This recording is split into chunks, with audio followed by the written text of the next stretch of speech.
सभागृहामध्ये शेतकऱ्याचा अवमान करणारा भारतीय जनता पक्षाचा नेता आणि माजी मंत्री बबनराव लोणीकर यांनी ज्या शब्दाचा वापर करून म्हणजे शेतकऱ्यांना मोदी हे शेतकऱ्यांचे बाप आहेत अशा प्रकारचा उल्लेख करून आणि शेतकऱ्यांना तुमच्या अंगावरचे कपडे या आम्ही दिलेत, तुमच्या पायातले जोडे चपला आम्ही दिलेत, तुमच्या आई बहिणीला आम्ही पैसे दिलेत, अशा प्रकारचा शेतकऱ्यांना पूर्णतः शेतकऱ्यांचा अवमान करणं अपमान करणारा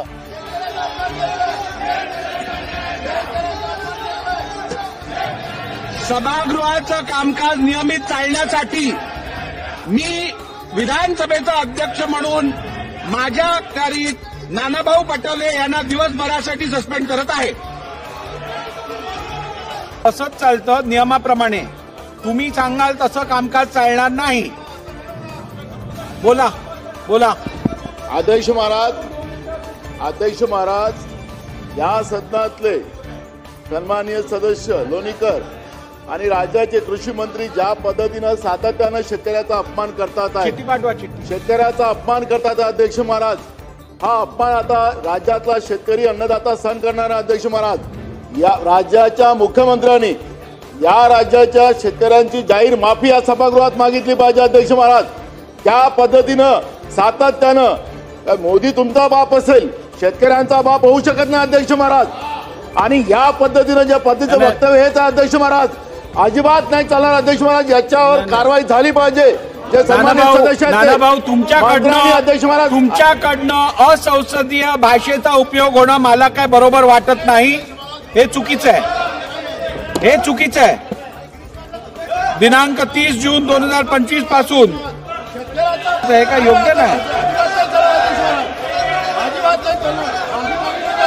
हे काय योग्य नाही, हे योग्य नाही,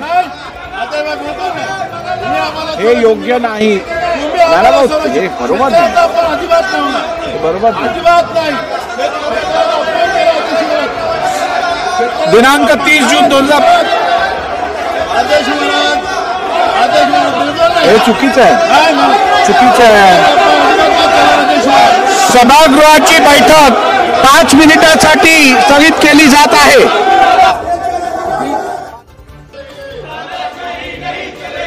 बसून घ्या। नाही नानाभाऊ, हा सभागृह कामकाजासाठी आहे आणि कामकाज नियमाप्रमाणे चालणार। तुम्ही खरं तर तुमच्याकडनंही अपेक्षा मुळीच नव्हती। नाही ना, बसा बसा बसा। अध्यक्ष बोलायला उभे राहिले असताना असं वागणं तुम्हाला जर शोभत असेल तर मला काय म्हणायचं नाहीये पुढे। खरं तर नानाभाऊ पटोले या सभागृहाचे माजी अध्यक्ष राहिलेले आहेत। ते अध्यक्ष असताना या सभागृहात राजदंडाला स्पर्श केल्यानंतर काय कारवाई करावी या संदर्भातलं रुलिंग झालेलं। त्यामुळे नानाभाऊ मला तुम्ही पुढची कारवाई करण्यासाठी अजून मजबूर करू नका। आपण जागेवर बसा अथवा सभागृहाचं नियमित कामकाज चालू ठेवण्यासाठी मला पुढची कारवाई करायला लागेल। आपण जागेवर बसा।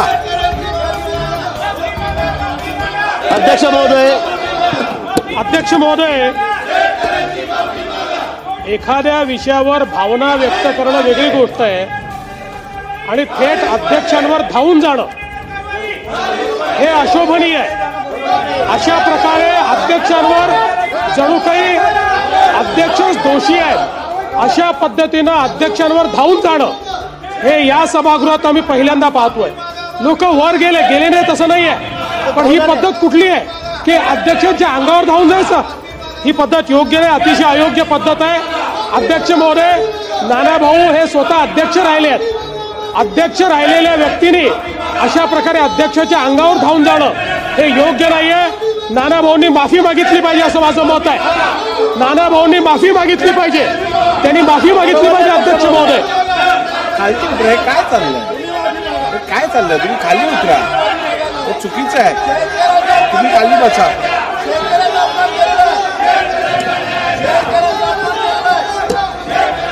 सभागृहाचं कामकाज नियमित चालण्यासाठी मी विधानसभेचा अध्यक्ष म्हणून माझ्या अखत्यारीत नानाभाऊ पटोले यांना दिवसभरासाठी सस्पेंड करत आहे।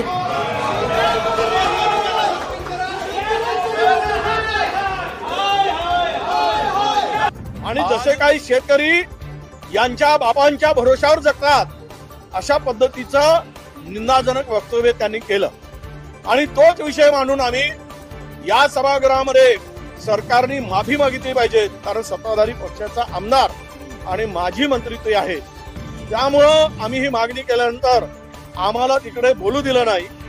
सरकारच्या एकूण या भूमिकेची, सरकारची भूमिका या शेतकऱ्या संदर्भात काय आहे हे स्पष्ट करण्याची आमची मागणी होती। तुम्ही केलेल्या वक्तव्याला समर्थन देताय की तुम्ही त्या आमदाराला आणि मुख्यमंत्र्यांनी माफी जर मागितली असती या राज्याच्या मुख्यमंत्र्यांनी की शेतकऱ्यांचा बळीराजाचा जर हे सरकार असेल, थोडा तरी यांना कणव असेल तर माफी मागितली असती, आणि तीच मागणी नानाभाऊ पटोलेंनी केली आणि विरोधकांनी केली।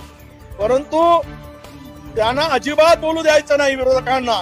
ही जी काही सरकारची भूमिका आहे ही काही, आणि अध्यक्षांच्याकडे मागणी करून जर त्याला आम्हाला बोलण्याची संधी मिळत नसेल तर आम्ही शेतकऱ्यांचा आव्हान करणाऱ्या सरकारच्या विरुद्ध आम्हाला भूमिका घ्यावी लागली।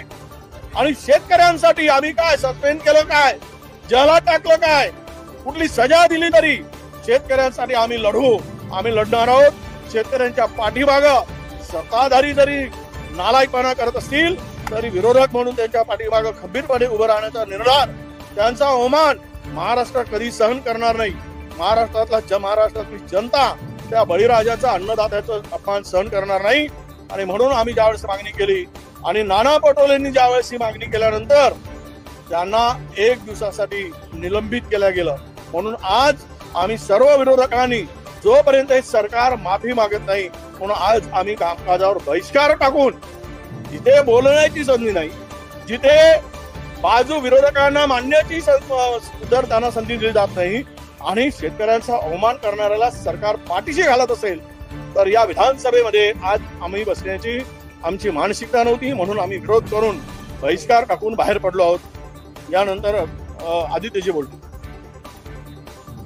आज आपण सगळ्यांनी पाहिलंच असेल, ही चित्र सगळीकडे संपूर्ण महाराष्ट्रात जात आहे की एका बाजूला बबनराव लोणीकरजींनी जे काही शब्द वापरलेले आहेत शेतकऱ्यांसाठी, बळीराजासाठी, भयानक शब्दात, म्हणजे आपण ते शब्द पुन्हा उच्चारू पण नाही शकत, तसे विचार देखील आपण कधी आणू शकत म्हणा, असे त्यांनी शब्द वापरले।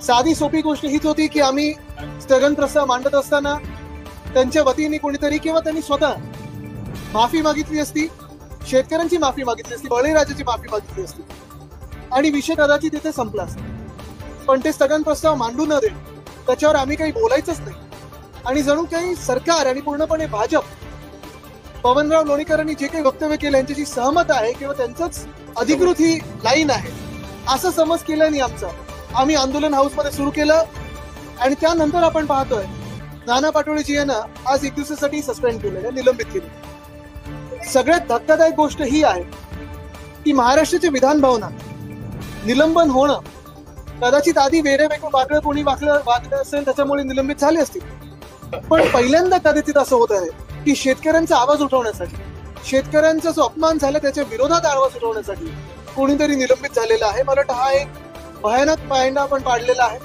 दुर्दैव ह्या महाराष्ट्राचं असं आहे की एक सरकार आमच्या डोक्यावरती बसलेलं आहे, ते सरकार निवडणूक आयोगाच्या आशीर्वादाने बसलेलं आहे आणि शेतकऱ्यांच्या नाही। आणि म्हणूनच शेतकऱ्यांना जे आधी तुम्ही वचनं दिली, मग ती कर्जमाफीची असो किंवा कुठची असो, ती न पाळता, त्यांचा अपमान करता तुम्हाला सत्ताधारी बाकांवर बसता येतं, हे आज निवडणूक आयोगाच्या आशीर्वादाने भाजपने दाखवलेलं आहे। आणि तसंच आज नाना पटोले साहेबांचं जे निलंबन झालेलं आहे ते दुर्दैवी आहे आणि त्याचा आम्ही निषेध म्हणून आज 1 दिवस बहिष्कार टाकले।